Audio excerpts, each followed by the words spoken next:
successful entrepreneur, runs 3 different companies, and his son kept coming in and he was like, man, he's just distracting me from my work and it's so frustrating. I said, man, have you ever considered that maybe at that time of the day your son is the work and maybe the work is the distraction? We are here, Mitchell. Welcome to the Modern Masculinity podcast. Thanks for being here, my man. Thank you for having me on the show today, brother. I'm looking forward to having the conversation. Take us into your world. You are a man's man. You're a dad, a partner, a business owner. You have your own platform, and I just find that there's all these things that we're juggling. So what sort of loads or challenges or things are you as a man working through like today, this week, this month? Love that question, man.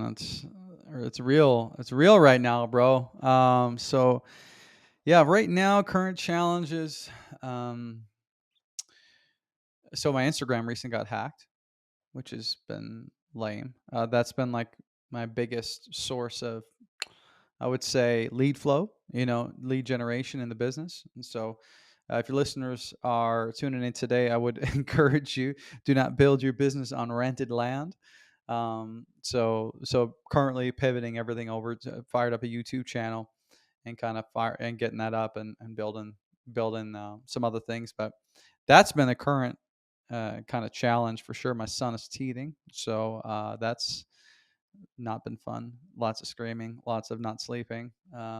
But yeah, man, just kind of grinding that out, just sort of having to start over on the business side, with a totally new platform and all that. But other than that, things are going pretty good, man. You speak to one of the challenges, Mitchell, that a lot of guys have, which is separating work from home. And I think that it was always a challenge. It's always been a challenge.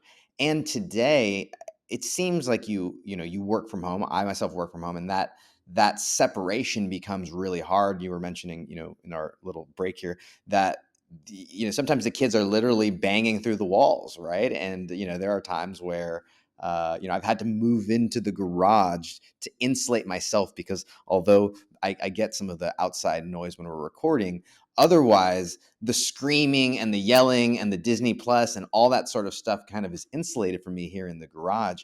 And it is a challenge when, you know, I'm I get a couple of emails and then I've got to go drop my daughter off or pick her up or and this sort of switching modes of being a high performing business leader, CEO, whatever, pick your sort of title. And then also what I think a lot of guys who listen to our stuff is like we also want to be like great dads and present dads and have a connection with our kids, and those seemingly can be at odds or they could be mutually exclusive if not done in sort of a delicate or intentional sort of way. I agree 100%. I think the landscape of what, masculinity looks like or what it means to be a father or a husband has changed drastically over the last few decades, especially over the last 5 years. And so it's certainly a pendulum, that we exist in. And I think, a lot of people talk about this idea of work life balance, as if there is work and then there is life that's separate. I believe in work life integration. I think it's not an either or, it's a both and. And in today's world, you do have to come home from a board meeting and emotionally support your wife. Whereas if we were having a conversation in the 1950s, it wouldn't be your job to do that. That's one of her girlfriends. I make the money. I come home and that's it. Yeah, I'm open a beer, kick back the recliner. That was just the way it was back in those days. And or now there is, you're in the middle of a recording and your kid comes in the room, and you can see that as an inconvenience.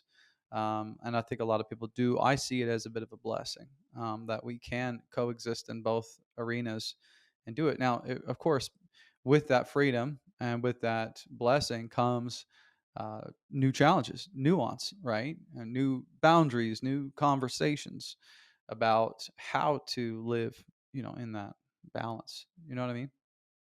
Yeah, and it is a journey. My kids are 6 and 7 now, and I remember thinking back to when they were like maybe 2 or 3, because I'd worked from home their entire life. So they don't know dad having to go to work. Actually know mom, she would travel for work. And so that it was just an interesting thing where dad was always home working. And early on it was this interesting thing because I remember my son telling somebody, we were talking about work, and somehow my son was like, "Oh yeah, he just watches YouTube all day." And I'm like, that's not what I do for work, like, and also he comes in and he sees my screen and he sees a video or he sees and he goes, "Oh, that's just watching." He's just in that garage or in his office just watching YouTube all day. And so there was that sort of conversation which I had to, kind of, that was its own journey. But then him having to realize that, like, that there were some boundaries. And I remember early on getting like upset and frustrated that they would come and interrupt. And it was a journey getting to that place, seeing it as a blessing. I remember viscerally the moment, like I could still feel it of like, oh, I just told you, I just told you to, if the door's closed. And then there was even this moment where he learned how to like pick the little like locks that they have it, in bedrooms or whatever, where you just use a coin. He would just go grab the thing. He's like, "Oh, easy. I just get in that way." And it was really a journey for me to let go of like, this is the way it has to be, and you have to respect my boundaries and all that sort of stuff, which is just this. I realized it was a lot of other people's programming and a lot of me putting other people's expectations on how I should live or work, instead of just, honoring who I and our family were. Mm-hmm. 100%. I think, I talk a lot about, with my clients, I talk a lot about beginning with the end in mind.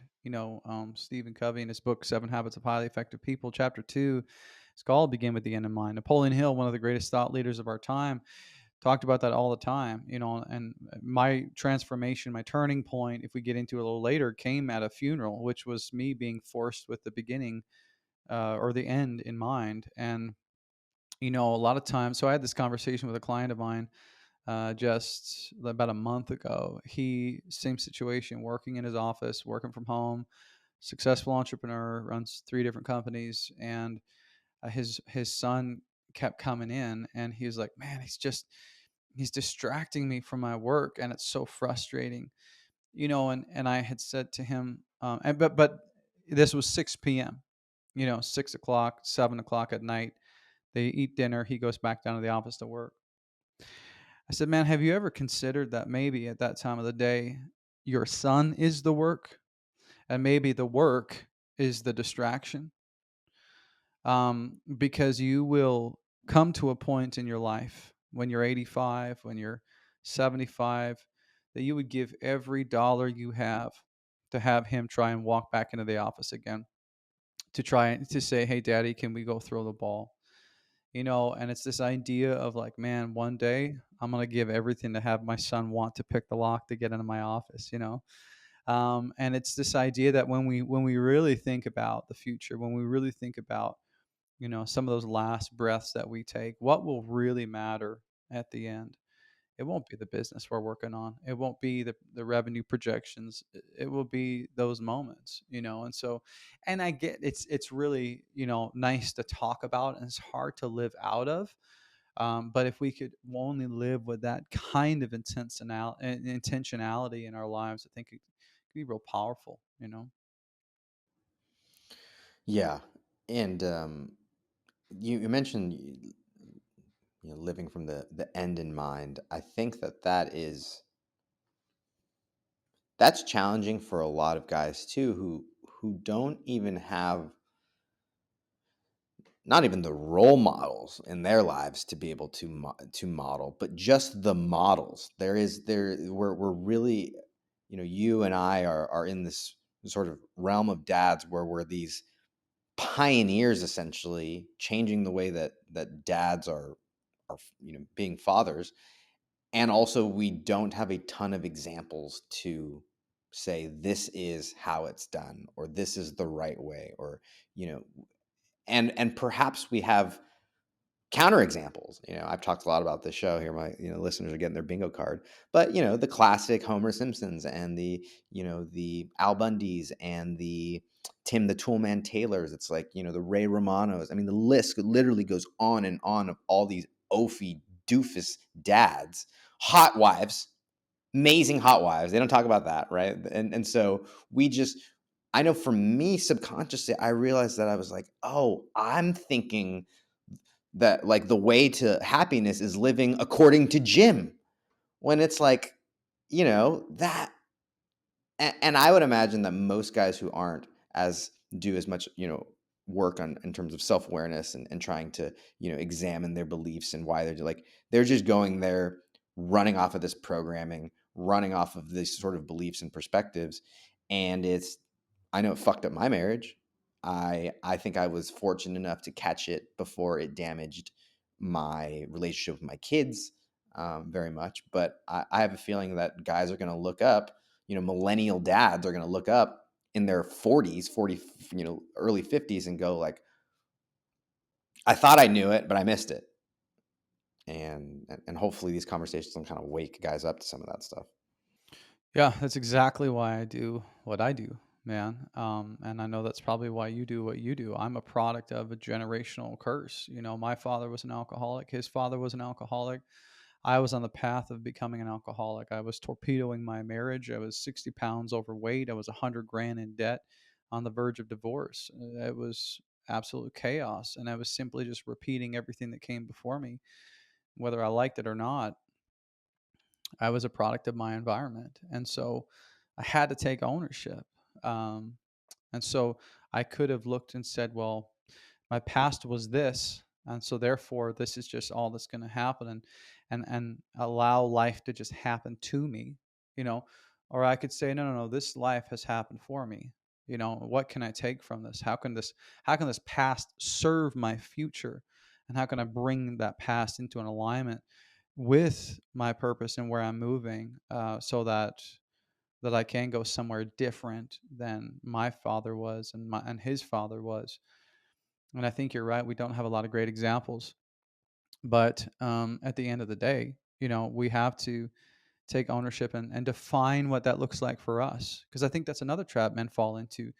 They look to the neighbor or their boss or their brother-in-law, or you fill in the blank with whoever you compare yourself to, and say, well, that is success, or I want to be like that. And we get caught in this trap of comparison, constantly striving to be something that doesn't even make sense or apply to us, versus defining what success looks like for me and my home, for me and my marriage, for me and my kids, and looking inward instead of outward. I think is a big first step to say, what does it look like for me to show up powerfully as a man in my home today, right now, right? Versus what everyone else is doing, or what other people have done in the past, or what Hollywood says I should do, or, you name it, right? Yeah. Yeah, there's definitely two parts to that conversation. And the first is being is identifying what that is. I remember early on, I think we're now in episode 100, we're like in the 110, something like that is probably what we're at up. And over those first 100 episodes, one of the recurring themes that I really got frustrated at early on was modern masculinity is whatever you want it to be. And I'm like, that's such a fucking cop out. Like that sounds like bullshit. That sounds like bad advice. And then as I started to like, but then we got to like episode 60 and everybody kept saying it. And I was like, fuck, like what is here? What is this? Okay, if that is the message that continues to come through, what does that mean? Because also I had done what you had said, and put I had put someone else's label or model of masculinity, or I had put their ideal of whatever, marriage, relationship, parenting, whatever it is, and I had adopted that as my own. And there's bound to be some disintegrity between those, because it's not actually what I wanted. It was what my family, what I thought my family said that I wanted, or what society or the Catholic, my Catholic school, like you could pick all these things, and I'm there, this young kid, just going, oh, that's what you want me to do? Okay, I'll jump, and it took a divorce. It took me like hitting bottom after bottom. It's like that cartoon where Wile E. Coyote like falls off the cliff and then he hits another one and then like he hits another one, and like that's what it kept feeling like. It's like there's a new bottom and a new bottom, and it took those for me to finally look at myself and go, what do you like, Hector? What do you want? And the other part of that equation though is that now, once there was an awareness, I had to develop a sense of like I had to develop my own courage to actually act in that and stay in that and live in that and not and you know I don't mind being weird or being out of the like ordinary. Like before I would do everything to sort of fit in or go with the flow. And now I'm not like ecclesiastic or whatever that word is just for the sake of being contrarian, but it's like I'm also not willing to not do something because I'm afraid of what other people might say. Like for too long, I did that and lived my life that way, thinking that it would work out. And, it just ended up in misery and divorce and all the sorts of things that, guys, I imagine don't want. Well, and I think you hit on a key word there was, you know, there's this idea that it's not authentic, because we're trying to apply something someone else made or someone else's rules for life or someone else's system to our life, which is not how we're designed to live. We see this all the time in the fitness industry. Like the three things that I focus on with my clients and the communities that I've built is you know, uh, I help high performing men reclaim their home, their health, and their happiness. And so that's the home is key relationships, partner, children. Their health is their fitness, and their happiness is all about their mindset and psychology. But the fitness piece, I mean, we see this played out all the time. It's like, oh, what's the new fad? It's 75 hard. Okay, well, I'm going to do that because that's what's going to help me lose weight. Oh no, okay, now it's carnivore. Okay, well, I'm going to do carnivore. Or okay, no, we're going to switch that. I'm going to go to keto. We're jumping from shiny object to shiny I've object, done all three. I've tried all three. and none of them we don't even stop to think, is this sustainable for me? Does this make sense for me? Can I keep doing this for the rest of my life, or is this just a fad? And we do the exact same thing for rules around our marriage or our relationships, or rules around our parenting, or rules around how we show up as an entrepreneur or whatever. And it's like, well, this worked for them, so therefore it should work for me. I'm like, well, no. What works? One part of that equation, though, is that I'm learning and giving myself the grace, because I at one point I got 75 hard. I never completed it. I only got to like 37, or like, I think 40. I didn't get all the way there, and I continually saw that experience as like a failure. Same thing with like I tried vegan for a while, and I made that like 3 or 4 months, or like I tried all these things. And what's interesting now, though, is as I look back on it, it was like, oh, I just took a little bit of that, like, out of the 75 hard thing. Now the idea and the concept of sticking to like, one thing I use from that is the diet or plant, whatever it is, or working out outside. Like, yeah, I pulled some of these little things, and now I've been able to make my own sort of stew of things that work for me. And it took me falling, and failing through some of these things to be able to get me there. Maybe I could have skipped through some of those, but I also think that if guys can like also adapt that approach where all of it, right, is not right for you, but maybe some of it you can take and utilize and leverage. Yeah, and I think that's great as long as you're going into it with the expectation that this is not something that's going to be a savior for you and that you're going to learn some things, you're going to evolve. But I think Well, a it's lot of not times, Jesus, Mitchell. I think a lot 75 hard. Andy Frisella. I think a lot of I mean, people would think he's Jesus. I feel like some people think he is. But I think the trap we fall into, is that trap of comparison. So if you can do all these different things and be like, yeah, I'm gonna take this, this, this, and this, and make it my own thing, great. But I think a lot of guys fall victim to wrapping their identity, wrapping their hopes into this thing, this new thing, or whatever, and then all of a sudden, then they're pissed off at themselves and they get frustrated and they quit.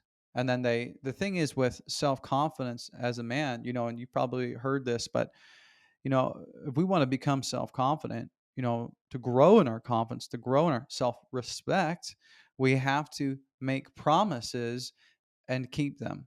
And when we break the promises we've made to ourselves, just like if I was to make promises to you multiple times and keep breaking them, it wouldn't take very long before you're like, Mitch, I don't have confidence in you and in this friendship.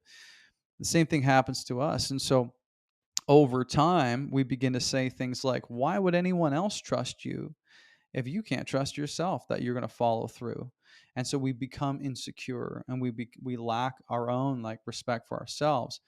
And so the reason why that's key is because when we keep putting our hope in this new system or this new toy or this new thing, and then it wasn't ours to begin with, and then we fail, as we define it, fail, we that's another thing that didn't work, and that reinforces that negative self-belief that you just don't do the right things and nothing works for you and you're never going to be in shape, or you're never going to be a good husband, or you're never going to be a good father. So that's why we got to be careful with like how we look at some of these things, because if we do take it like you do and say, what can I learn from this? Great. But if we're going to put our hope and energy into it and be like, this is going to be the thing, and then it doesn't work, then that actually sets us back. It's like it's like one step forward, two steps back. You know what I mean? That's a great point. And I've been not literally catfish because I don't want to be like I don't, that's a different term, but I've been hoodwinked and snake oiled so many times, and I come from the sales world, so I know that part of it is people being disingenuous, and part of it is just enthusiasm and exaggerate. Like there's all of that mixed up into it, and so I don't ever really approach things as like the say. And so it's a really good point that guys don't come in thinking that one is the end all be all. But for me, it's like think tools in a tool belt, or something in your shed that you can leverage. And even the practices, like I've early on in my kind of personal development journey, I was a really big believer in like the miracle morning, right? Hal Elrod wrote a book called Miracle Morning. He was actually my coach like college. He's impacted millions of people. And I thought, I've got to wake up an hour early. I've got to meditate. I've got to read my affirmations. I've got to write. I've got to jump up and down for 10 minutes. Like it was a very rigid thing. And I did that. And that rigidity and that structure sort of helped.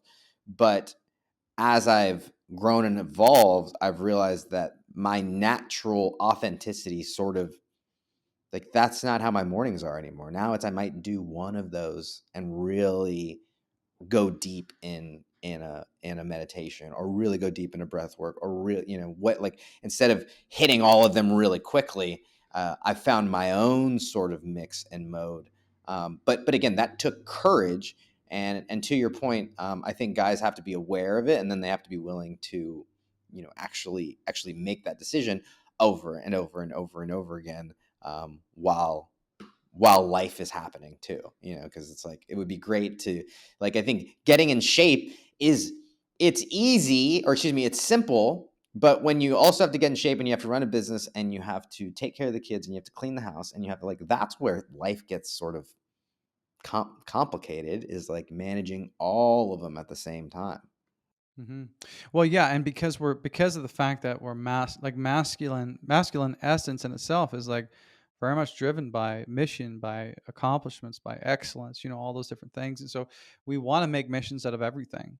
And it's always like we pass, we fail. We killed it, we sucked. Whatever. We don't really operate in the gray that well, because it's not tangible, it's not practical, or it's not we can't it's not tactical, and so we can't necessarily quantify it. It's like it's why it's so easy to define if we're successful at work, because we get performance bonuses, revenue is up in the last quarter, versus how do you know you're being successful as a father? I mean, your 6-year-old's not going to come up and be like, hey daddy, here's 6 strategic reasons why you are the best dad. What I mean? It's not going to happen, right? But No, like, but how they do you have been saying that I'm the best dad ever, and so I will take it. there you go, take I it. will take it. But how do you measure like I'm ahead of where I was in my emotional health than I was 3 months ago?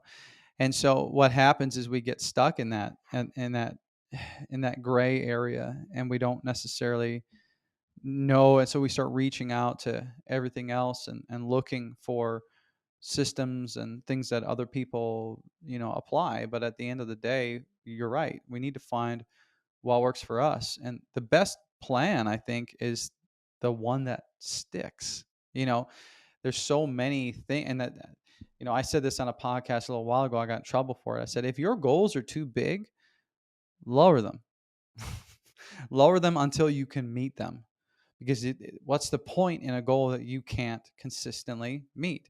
Because you're just doing more psychological damage, because you're end up failing again, driving yourself deeper in that hole. So it's like, find something that works for you, find a coach that works for you, find a system or a community or whatever, and just be patient with yourself in the process, because you're right, it looks different for everybody. One of the things that that I help, I have a framework that I use with my clients. It's just called the life report card, because like I said, part of the reason, with our masculinity, but then also, because of the fact that we're really driven, but we're raised in school, like a school system that is like we're constantly grading ourselves, right? What's the goal? To get A plus and everything, get straight A's, right? That's the goal. And so you grow up from kindergarten to grade 12 and going to college, and it's always like you got to be an A in everything. That's always the thing. But then all of a sudden you get a business, or you get married, you get a mortgage, you got kids, and we're still trying to be an A plus in everything. And then we stress ourselves out because we dropped the ball in a couple areas, but we're conditioned to think we need to be amazing at everything. And then we also, I mean, the Instagram highlight reels, you're looking at the highlight reels of everyone else's life. You say, well, they got it perfect. This marriage is great. This guy's got this boat, or this guy's got this job. And so you got this combination of us being raised in an environment to say, you have to be great in every area. And then all we see is highlights from everyone else.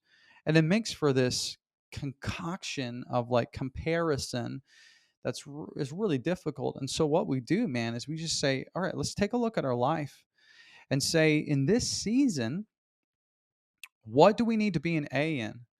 And then what can we be a B in? Are we okay with being a B minus in this area? And maybe, you know what? Believe it or not, there's going to be things in your life that you might have to be an F in for a season.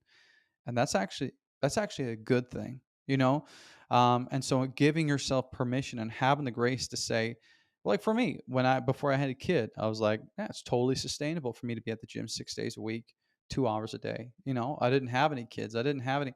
Now I'm like, no, I can't be an A plus in that. I got to figure something out.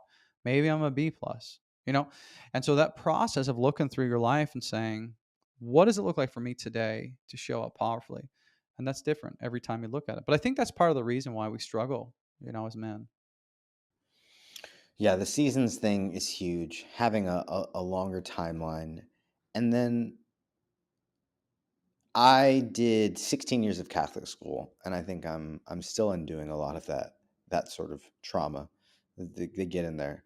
But one of the things is exactly what you talked about in terms of the hyper self judgment, or being hypercritical of a number like that. And for me, I I wish, and I see, I'm trying to do it as a parent. Like both of my kids, they had, um, they had their teacher reports, whatever their, teacher conferences, and both of them said, one of them, their math was not where that should be, and the other one, his reading wasn't where it should be. And I remember that my parents would have reacted like angry, upset, or it would have been some sort of, there would have been a judgment made about that, in the sense of something. And for me, it was like, okay, this is just an indicator. It's simply an indicator. And so since then, with my son, we got a reading app and we started reading books, and he's doing book reports. And it's like we just started getting better at it with my daughter. Same thing. We're playing math games, and I think that if guys can use those sorts of things as simply indicators, right? They're just bumpers with rails and guards. And if we could do it proactively, and we don't need something like that to sort of wake us up, then I think we have a lot more intentionality. One of the I have like a weekly spreadsheet that's way more neurotic than it needs to be for most people. But I call it my gardens of life, and it's got, I've got, I don't know, say 15 to 20 different areas of my life that I quickly just give myself a rating, one through 10. And I don't think it takes me 45 seconds to get through all of them. Just a quick check-in. And then I'll feed that to AI and I'll be like, what do you see? What are some trends and stuff? And what's interesting is just that habit and that process of getting it out there has really started to allow me to notice things that you mentioned, and be okay with, like, oh yeah, my there were certain times where my exercise was like, wasn't an A in your regard, how you said it. And I'm like, yeah, that makes sense. Shit was crazy last week. I'm gonna have some grace for myself, and also let me get my steps up this week. Let me adjust. Let me course correct so that I don't look up in 3 or 4 weeks and go, damn, my health really went to shit because so and so came up. Right. I think that's what I've done too many times in the past is life happens, and then everything else, all the plates start to drop because I don't have any way to keep them going while I'm trying to, attend to one. Well, yeah, and it's because of this all or nothing mindset that we have. It's like, well, and again, in the fitness context as well, I ate like crap for dinner tonight. I may as well blow it this weekend because Friday's a write off. So screw it. I'll pick it back up on Monday, right? It's like, what? You just did three times the damage because of what? Your attitude, because of you made one mistake. And so when we talk about consistency, that's actually what consistency looks like. Being like, yeah, I missed a couple workouts last week. Okay, I'll pick it up this week and we'll figure it out. You win some, you lose some, but you got to zoom out at the macro and see.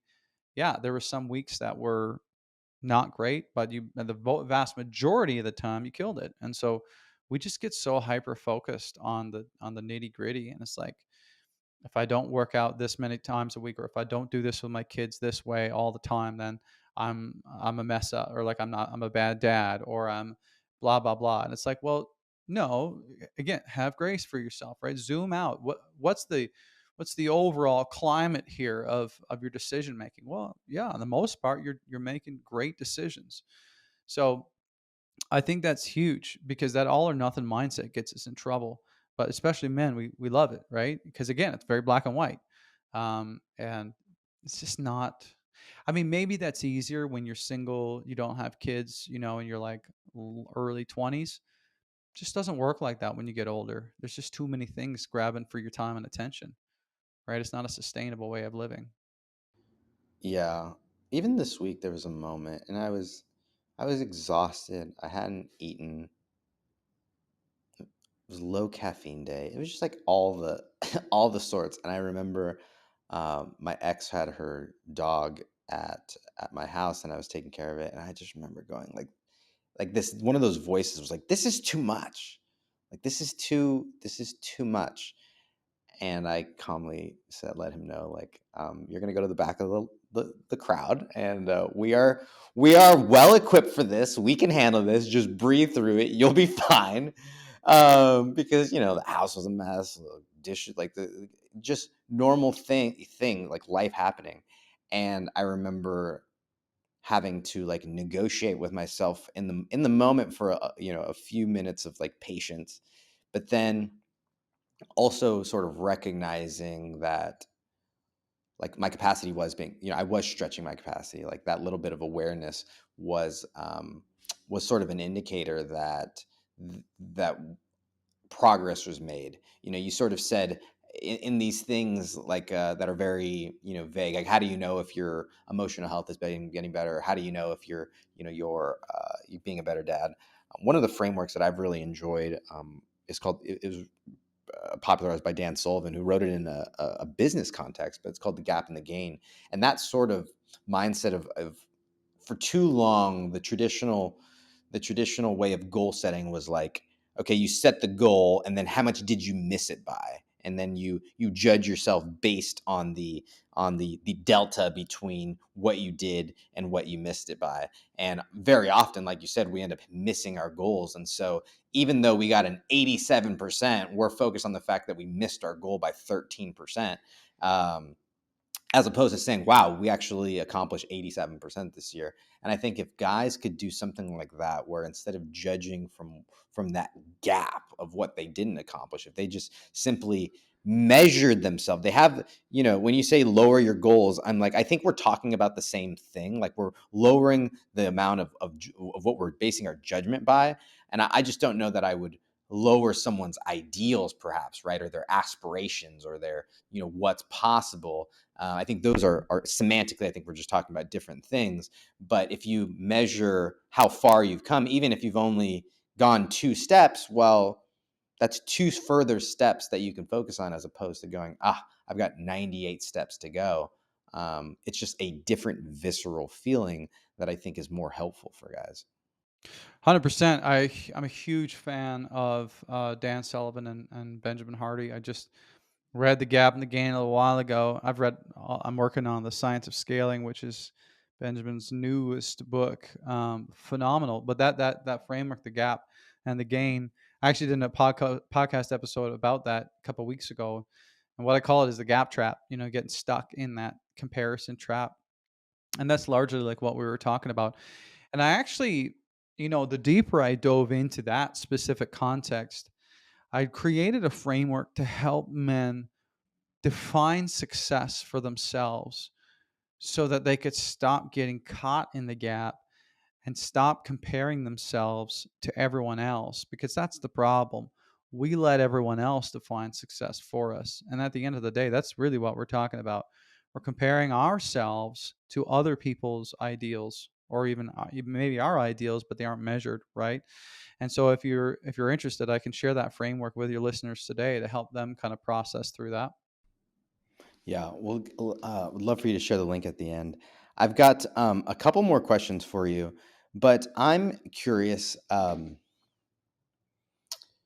regards to, we've kind of gone all over the place today, but in bringing it back, is there anything that any topics that we didn't touch on today, or anything that you wanted to make sure to get to the listeners that we haven't really hit on? I mean, I would say, I always want to encourage men, with the fact that what they do matters. I'm gonna write a couple things down here because I tend to think faster than I can to speak faster than I can write or think. But um, I think a lot of people, a lot of guys get discouraged, right? Because they are comparing themselves, and they are, maybe they're in a marriage where they're having a hard time, or maybe they feel like a failure as a dad. Maybe they feel like what they're doing doesn't matter, or how they're showing up. And I would say you cannot understate your importance. We know that today 1 in 4 kids in the United States are going to grow up without a father in the home, right? Which is significant. Um, there's some statistics that should probably make you think. Number one is 63% of youth suicides come from fatherless homes. Kids with no men in their life. 90% of homeless and runaway children come from fatherless homes. 85% of kids with behavioral disorders come from fatherless homes. 71% of high school dropouts come from kids who have no relationship with their father. And so, what does it tell us? It tells us that our kids need us. This world needs us, that what we do has a significant impact.